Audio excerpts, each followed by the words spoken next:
Hey guys, welcome to Between the Apexes. Here with Dr. Speed Lemon, we have Ryan Lindsey and Tango Delta on the side.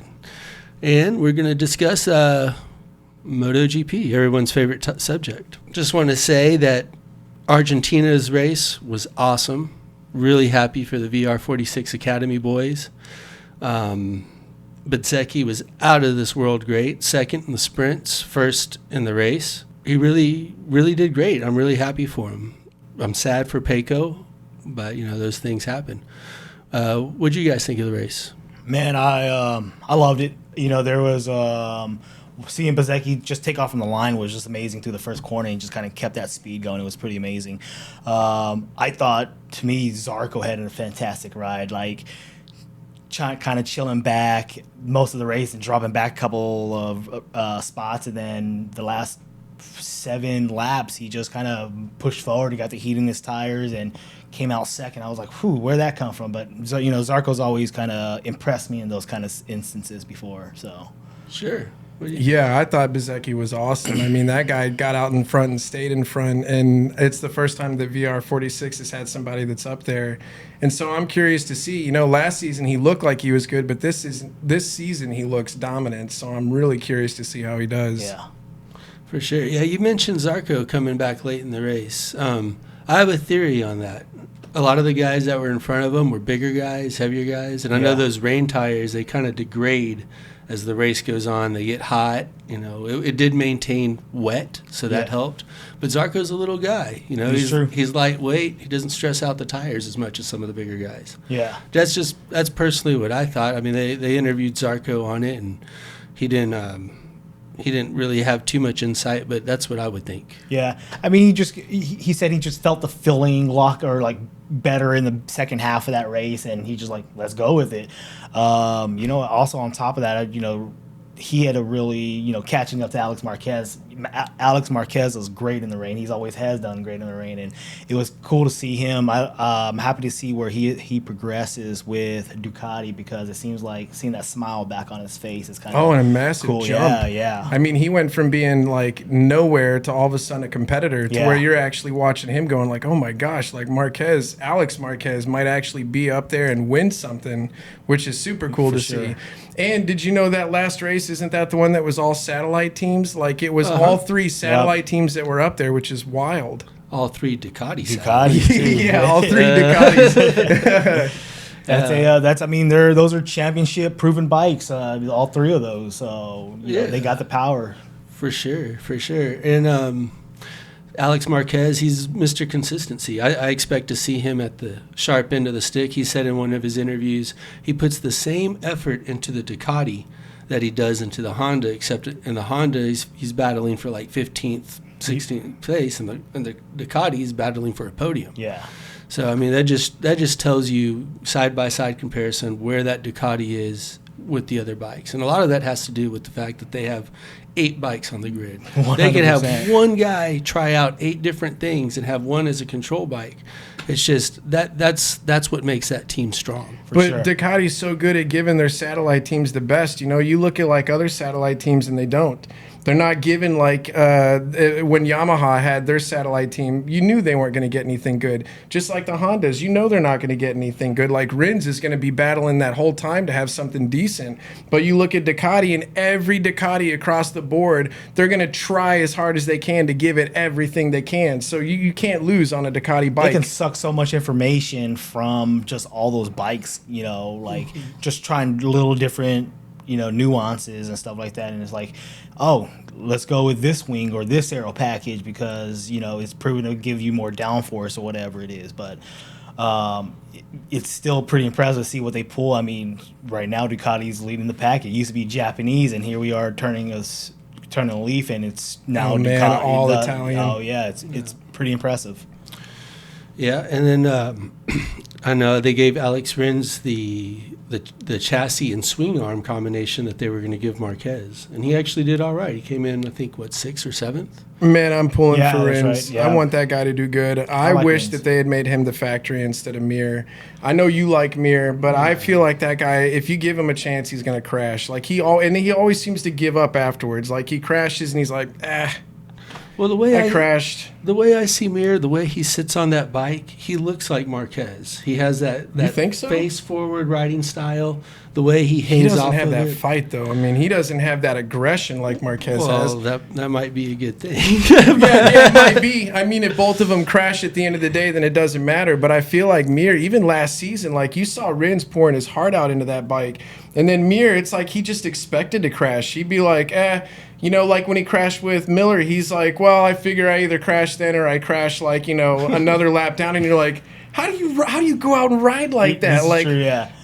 Yeah, but you see Alex Rins, he does make clean passes, but the way he rides is his head sits a little bit further back on the bike. He almost looks like a ballerina. He's straight up and down on it and off to the side. He's smooth. He's not like an animalistic. He doesn't have that head forward leaning, elbow into the ground style, similar to the way I think Mir and Marquez have it, and I think that's what you need to ride the Honda. That's what I was going to say. You think that's going to help him with the Honda is the fact that he rides like that as opposed to those other two guys? Yeah, or, it could be, though, that Alex Rins' riding style makes Honda look at it, balancing their bike a little differently. Man, I hope so. I hope Honda gives Rins as much as they can because that dude's coming from, he's a proven rider. He rode that Suzuki, and he rode it hard, and when Mir was not doing good, he was up there winning races. Like that last race was freaking phenomenal. And I thought, man, if he's going to be a Honda, Honda's got somebody that's proven legit. If they can give that guy, the tools and the resources, he'll do it. I mean, that guy's got the passion. Even when he was with Suzuki, he wanted to pour his whole heart into Suzuki. I think he'd do the same thing for Honda if Honda will reciprocate. But so far, it seems like Honda, especially if you're satellite, they're like, I think Honda chose Mir obviously because he's a championship rider. But, man, even going back to that year that he won the championship, I mean, he only won one race that whole year. It was all the name of the game is points. Yeah, and I get it, but that year of him winning with Suzuki was an impressive year for me with him on that bike, if that makes sense. And Suzuki during that time had an amazing traction control, and I mean those guys were coming back from the back of the field up to the first half of the field in the back half of the race. They weren't qualifying really well. Yeah. Correct, but it was impressive seeing that from Suzuki. But it was awesome seeing that from Suzuki. I am so devastated that Suzuki is no longer racing. But even like you said, Rins made me love Suzuki even more. Yeah, because he had the heart, Yeah. he felt like he was fighting for Suzuki every step of the way, and then you saw him win on that Suzuki and against some top riders. And not just because he got in the lead and took off like that last race, he was duking it out. I mean, with Marquez, with everybody just, but in the last season before he actually took it, and I was like, oh. Yes, that makes me so happy to see. And with Mir, it's like the guy fell off the face of the earth. You knew he was a rider, but you never saw him doing something. But you'll notice that when Mir is doing well, Rins isn't. And when Rins is doing well, Mir isn't. And I feel like it has a lot to do with how they sit on the bike and their different riding styles.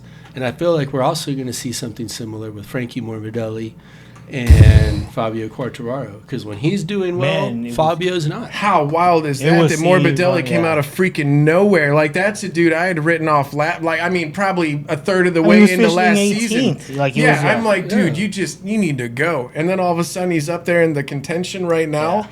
That's wild. He was plagued with injury, but he also likes the bike set up a little bit differently. I mean, I feel like Fabio's setup doesn't necessarily work for Frankie, and Frankie's setup doesn't work for Fabio. I feel like I can't really tell the difference in the riding style and their posture between those two guys. I love watching Fabio, but yeah, there's definitely something going on there to where the bike suits one rider and it doesn't. You suit like the other. Morbidelli though, don't you? I do like Morbidelli. What is it that you like about him? I like his chill, calm demeanor. I also like that. He does seem laid back. He doesn't seem stressed about anything. Yeah.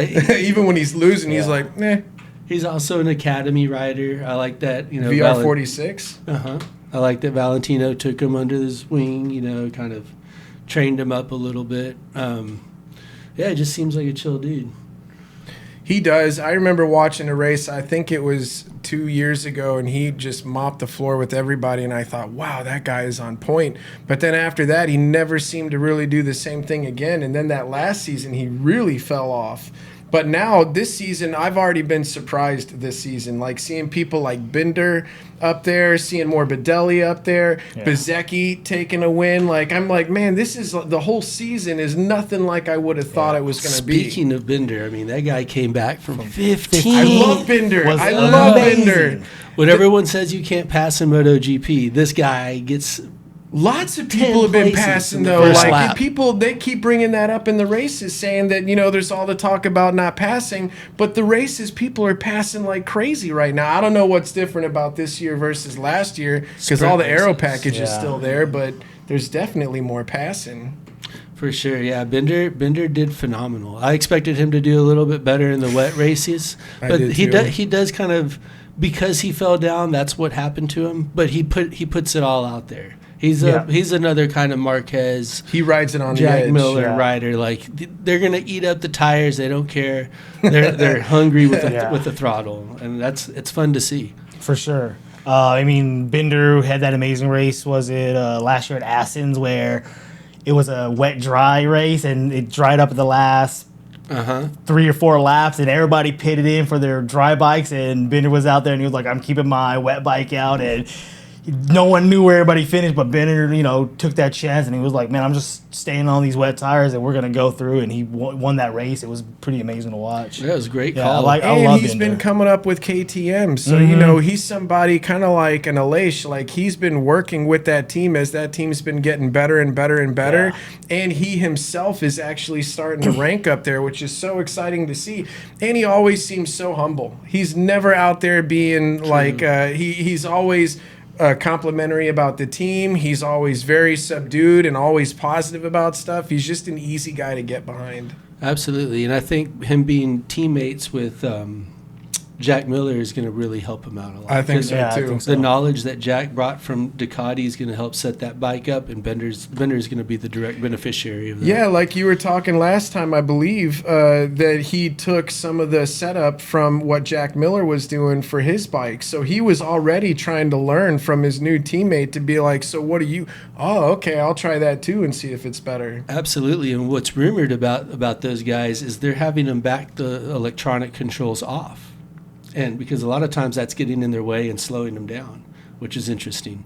It's more of them doing it, and they're kind of using a lighter electronic setting than what they were doing before. So I don't know if that's something he learned at Ducati or that's just something As far as like mapping he knows. goes, or Yeah, as far as traction control settings. gotcha. Traction Okay. control settings. I guess just bike management in general. Yeah. I've heard that something like a lot of those electronics can make an average rider good, but will make a great rider also good, not great, because they're now limited by whatever the electronics of that bike are doing. They don't get the opportunity. feel. Yeah, they can't go outside of it and do their own thing. They have to operate within whatever those electronics are. Absolutely.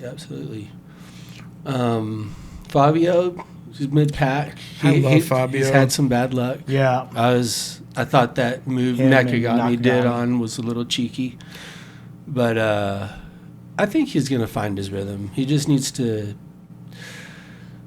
overcome his bike. That's one. I mean, that's going to be really hard because just like Marquez, they don't have a really competitive bike. But he has that special something, and when we get to a Fabio track, I feel like we're going to see it. No, for sure. Yeah, I think we're not Fabio's got it. I mean, that guy has definitely got it. But I also think he is one of those, kind of like Pecco, his mental state can totally dictate the outcome of a race. If Fabio mentally feels on point, he'll fight on and fight on and fight on and average out positive throughout all of it. But if his mind starts going, it's like he starts making these random moves, or like when he dove on Aleix, was it last season? You could tell like he was starting to feel that pressure where he'd been so rock solid for so long. But I think that's got to be tough if you're being that dominating on a bike that is struggling and you're trying to keep a good face the whole time. At some point in time, that crack's going to start to crumble, Fatigue sets in. Yeah. I also think on Pecco, like Pecco has been on point. That guy has been from the second half of last season. He's been so on point that I thought he's got it, man. Whatever that thing was mentally, he got it figured out and he is going for it. But then he crashed in that last race, and I was like, he lost the front end. I think he was. I know, but everybody was like, that's like picture perfect. Pecco has now had a crash, and you got to wonder. Like, I'm real curious to see if he can mentally come back, or if we see that same thing from last season where it starts the hands up and then yelling at the bike and whatnot. It's interesting. It's interesting to see what's going to happen because so many other guys are on the same bike as him. So it's not. He can't say that he has the best bike because there's a lot of other guys that have the best bike. But or at least close enough. Yeah. So when his cousin Ducati start putting that pressure on him, will he be able to maintain it? And then he put a little bit of pressure on himself psychologically with the one plate. Yeah, I thought so too. I was like, man, but I kind of like that in Pecco because he doesn't seem like a braggadocious kind of rider. Yeah. So when he did that one, and they said it's been like 10 years since someone did it, I'm like, but that's cool, man. Do it. Like, put it out there, put it on the table, and let everybody know, and hopefully that's helping his confidence. But if it doesn't, but it puts a target on your back. Yeah, and if it starts to go the other way, that one's gonna look real bad. Yeah. It's like Babe Ruth going out there and just calling his home run. That's kind of what he's doing. For sure. If he does it, it's going to be phenomenal. If he doesn't, though, you strike out, then the next time you go out and point, people are going to be like, yeah, right. He must have felt something better from last year's bike to this year's bike to like have the confidence, like, yo, this is the number one bike. But he put him back to back last season. I mean, he was like race after race after race. Once he figured out whatever that thing was, he was just, even when people would pressure him, he'd be like, I'm doing my thing. Yeah. I'm just going to do my thing. And then he would get up there and win. It was that incident in Spain when he drove his car off the road. Ooh. And then after that, it was kind of straightening up a little bit. This is the direction we're going. I'm giving it to him because you're saying it sobered him up some. Yeah. Possibly. I don't know. I don't want to point any fingers. He's a great rider, man. I think watching so too. that guy slay the tracks, man. He's so smooth on all of it. It's impressive. Yeah. Even like to go back and like one of the first battles he had with Marc Marquez when they switched places 7 times. Like, who does that with anybody nowadays? And that was a fun ride, wasn't it? Like, oh yeah. Yeah. Yeah, and like you said, he's going against like 7 other riders that are on very comparable bikes. So it's not like he's way ahead and he's on the best bike and everybody else is catching up and he's got that confidence of knowing he's got the best bike. There's 7 other people, so he knows at any given moment, any one of those guys could be giving him a run for the money, and that's got to be pressure. But it comes down to the rider. Like, Jorge Martin's fast, but can he, finish the race being that fast? You know what I mean? No. Like, I like Jorge Martin. The answer but man, is no. He pushes it. Zarco's up there. Oh, I love Zarco. I think the VR46 boys have a really good chance of running that podium. Yeah, man. both of them do pretty good. Like both Marini and Bezzecchi do good. I'm excited to see Bezzecchi. What about Bastianini? Bastianini last season seemed like he was the guy that was going to be the most like, oh my gosh, get him on a factory bike next season and he's going to dominate. And I know he got injured, but he definitely has not had that kind of presence this season. It's almost like Bezzecchi is what Bastianini was this season. Yeah, I think we need to give Bastianini just some time back on the bike. He got injured real quick. So he hasn't really got to show us what he has and what he's trained to do. And he is fun to ride on that, or fun to watch on that Ducati. He like puts all his body over to the side, and it's just like for me watching riders nowadays, I think he's really entertaining to watch because he's just like so far off that bike. It's almost like watching Quartararo a couple times on, like, But he kind of has to, too, because he's light. Yeah, he's a smaller guy, so he has to hang off like that. I like Bastianini, and I hope he does good. I was hoping he was going to be more pressure against Pecco. Not that I don't like Pecco, but I thought that rivalry was really going to be hitting and this season. And he still might be. Pecco crashed out, Bastianini's out, so they kind of... Bezzecchi's a leader right now. Leavens him. You know what I like about Bezzecchi, just off the MotoGP thing? I like that he likes reggae music. Yeah. I don't know why. That's cool. It really Doesn't he remind you me- of? I was telling Tom, he reminds me of Rossi. The way his mannerisms, like he's Marco always Simoncelli is smiling. he's like a Marco Simoncelli rebirth. Really? Yeah, just the I can see hair. that. I the can see But he hair. doesn't Yeah. seem to have The fun attitude. the snarkiness, I guess. Like he just seems to be lovable and happy. Well, and he's not a whatnot. full contact rider like Marco Simoncelli was, so he doesn't have to yet. You like full contact I'm riders? not a fan of full contact riders, but Simoncelli was, and he paid the price, unfortunately. Yeah. That wraps up Argentina. What do you guys think is going to happen at COTA? The Moto or Dorna confirm what Marquez's I penalty think is gonna those be? penalties are off. It's off the board. Is it? I think so. I- Almost impressive. positive. Yeah, I've heard from one news source that he was not going to have to do it, but I haven't had any other That'd be confirmation about Yeah, that. I can't swear to it, but my understanding, and it's from Crash Mackey. No, well, yeah, I guess, but Tim Mackey was saying that he's not going to have to do the long lap penalty because Honda successfully petitioned, saying it was stated for Argentina, and I think that's a technicality. They shouldn't have specified Yeah, they should have Argentina. just said They his should have next said race. his next race, right? But because they didn't, and it's like everything is so technical with it. Honda has to fight that, even 100%. if it was totally owed and Mark should do it. Honda still is going to fight it. You know, It's just team to get any advantage responsibility. they can. Yeah. Yeah. For sure. I mean, to me, king of COTA, right? Like, And let's be honest, I got Marquez's first. yeah. I mean, he last year he had a bad start. Was last, came into 6th place. That was impressive. And Like, wasn't that before the surgery, or was that after the surgery? that was before the surgery, I believe. Yeah, and since he's had that surgery, he's been on point. He's been gung ho. Now, Yeah. not necessarily on point because he crashed that Correct, last yeah, race and yeah, then yeah. crashed last season too, doing the same thing. That last season, he did the same thing where he was over aggressive, locked up his brakes. Fabio hit him, and then that caused the whole domino effect of with Taka Nakagami. Real quick, Taka Nakagami. That's another rider I feel like Honda should not be holding on to. I like that guy, but there's no way that guy is moving that brand forward and pushing that stuff. But the Intermitsu Honda satellite team is for an Asian rider.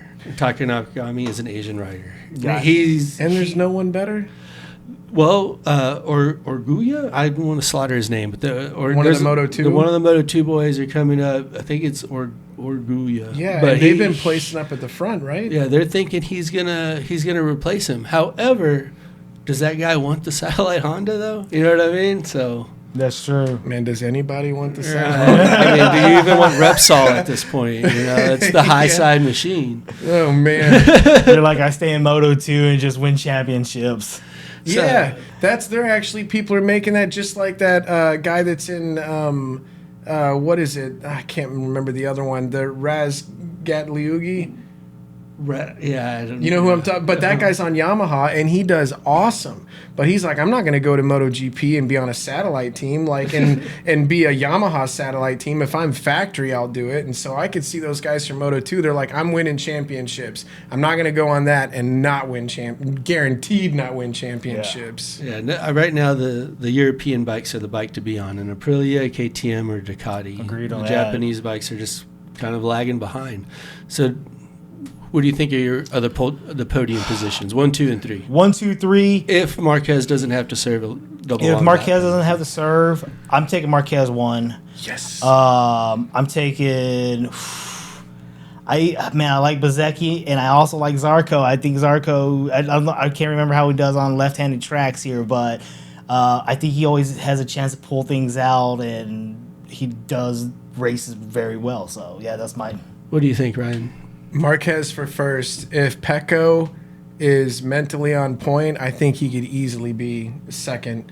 And then third, I don't know. That's a wild card for me. I really don't know. I feel like there's so many riders. Like, you could even see Vinales up there. I think there's any rider that could be up on the podium It's for true. third. I just don't want to say. Okay. Well, I'm going to go against the grain. I'm going to say Marquez is going to bin it. I think first is going to be, I'm going to say Jorge Martin, then Marco Bezzecchi, and probably Pecco. Pecco, yeah. That'll be my 1, 2, and 3. Did you have Pecco in your top three? I did not. So we got 2 pulling for Pecco in the top 3. I think that dude's going to do good.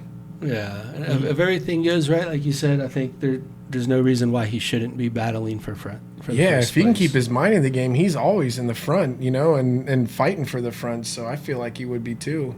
It's gonna be interesting. See what the riders say about the bumps in the track. That's always a big complaint at COTA. Has that not been fixed? It's been repaved, but it's on clay. The ground expands. It's really still an issue. F1. It's the F1 cars causing all that damage because of the downforce from the wings cause the asphalt to push down, and the tires are causing so much pressure onto the track, causing those bumps. Can we not just keep MotoGP? Yeah, and it's clay, but yeah, I mean that a lot of tracks that F1 race on, there's a lot of riders get more damage. Yeah, crazy. Well, you see them smacking the whole time when they're driving. Mm-hmm. And then, COTA doesn't really make a whole lot of passing possible, but maybe, it's typically COTA is not the most interesting of races. But with the sprint, I was going to say we got the sprints though. I'm so excited to see what that's going to be like. We might have only like 14 riders on the next race too. I mean, even this Argentina sprint race, there was 15 riders within 5 seconds of each other. That's like I like a tight pack like that. I like the sprint races in general. I know that if I was a rider, I would be stressed out about the idea of like doubling up on the races, and the new races you're bringing are ones that are going to be so much more aggressive than the main race. But as a spectator, I love it, and I love seeing that they're going to race on Saturday and then race the same exact track on Sunday. It's just got to be longer, but it's like you were already out there duking it out, and we could have a totally different outcome for the long race. Right? Yeah. Just with a few changes, it totally changed the whole dynamic. Yeah, I agree with you. I feel like as a spectator, sprint races are awesome. Nothing but pure entertainment. Great to see the guys battle it out. For the riders, though, I worry. I worry that this race we only had 17 out of 22 riders there. What's it going to be like next race? Yeah. And the race, once we get into the European rounds where it's every weekend, there's another Do you think they're race. going to settle down a little, though? Like, do you think because it's brand new, they're just a little too aggressive? And doing a sprint race every race instead of and then they'll start to pace sprint themselves races. or something? Like, I don't think it's in their DNA to settle down. I think they're just going to continue to fight. and if they do, the ones that don't are going to be the ones that win every time. So, Yeah. I mean, I guess you're going to always have to try and duke it out. Yeah, you have to. And they made the commitment to do so. So I'll be surprised if we continue sprint races for the coming year. What I feel is going to happen, because it's great for the show, You think they're going to cut them? I feel like they're going to limit them. I feel like it's going to be half the tracks that we get sprint races in. And that's kind of I feel like next that year. way it should be. It should be like half the races or a little less than that, like having sprint races. It's a lot on the body, especially for those guys to do sprint races every 2 weeks, Exactly. Saturday and Sunday. And the moment that we have a 12-rider field, I mean, it's just not, it's not going to be fun. It's not going to be fun anymore. Everyone's like, you just got to finish the race, guys. Yeah, you just gotta finish, man. Don't need to push the bike so hard. You're in the points. Take them. Exactly. And then they might end up developing a strategy. We're like, hey, we're going to sandbag the sprint. We're going to go for the big points at the end of the weekend. Or have certain tracks that they do sprints where it's not as congested or something like that, where they're like, this one, you've got a nice out of the first turn where you're not all going to collide, and so there's a better chance of people actually making it through this one. Yeah, Are they only we're allotted committed now, a though. certain amount of tires still for the race? Like, is it the same? Or did they get more tires throughout the weekend this year than they did Because last of the year extra because of the races, extra you race? think so? I know that they're allotted a certain amount of tires. I'm not sure that amount has expanded. Didn't they change it, though, to where there's no more 3-tire options? It's only 2-tire options? They had mediums, No, didn't they? yeah, they still have they soft, had medium, mediums. hard. I swear they two said wet something in that tires. last Yeah. race where Michelin was like, we found that nobody ever used the middle one, so we just went with hard and soft, and that's the only on option the rain they have. tires. On the rain tires. Oh, okay. So it's the way it's going. Yep. Yep. Can I say about Marc Marquez, because go obviously ahead. I'd like to defend that guy. you know, he is an entertaining individual. And at the very most, when you watch like a documentary about that guy, or you see the drama or the heated amount of emotion that he brings out of people, that's got to be good for MotoGP. Because even like COTA, he builds up these epic scenarios where it's like either he's going to do good or he's just going to eat it and everyone's going to hate him. They said they were throwing rocks at him was it Portugal? Portugal for So I mean, if a guy can evoke that much emotion in people, it's probably good for the sport, just for the drama. You hope so. Aspect. Maybe he can turn a leaf and like, you know, be a little more like Rossi and kind of carry that smile. Him? Around. Yeah, no. Man, it ain't in that dude's DNA. Like he's so awkward. You can see whenever he wins, he tries to do the Rossi thing, and it's so forced. Like Rossi had that natural, like just charisma with the people. Marquez does not have that. For sure. He's like, I know I'm so. Prime? Watch what? The Amazon Prime documentary. Heck yeah, I watched it. All In. Yeah, like you gotta have the personality Straight and the balls, says man. He's a fucker, man. He says it. But he's a winning fucker. That's what matters. He does. I still think he has a chance of winning this season too. I really do.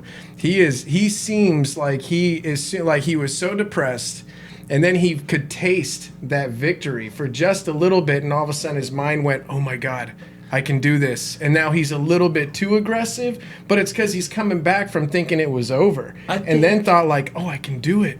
I think once his little brother on that Ducati starts beating him, he's going to get back in that depression mode again. I think, if Man, that that's happens, gonna be a I rough think one. it is. I agree. And did you see Ducati said that they no longer have a position for Marc Marquez? Yeah, so not only is his brother on Ducati, they've said, like, there's no more room. We don't need you. There's only one Marquez on this team. That could have been you, but not anymore. Yeah, I mean, he has openings possibly at Aprilia or KTM. I'm sure a lot of people would take Marquez just for the sheer. But would Marquez go down to a satellite team? You know, it's like no, obviously not. He would like, retire. yeah, I'm a factory. I think I'd retire before and I can't imagine him bringing much to a team in terms of development. Like he's not. I can't see him helping you develop a bike to make it better. Because he's only been on the Honda. Yeah, and he's going to ride however he wants to ride and try and maximize the most of it. I just don't see him being somebody helpful if you're trying to actually make your brand better. He's not a development rider. He's a Casey Stoner. He can drag that bike around the track.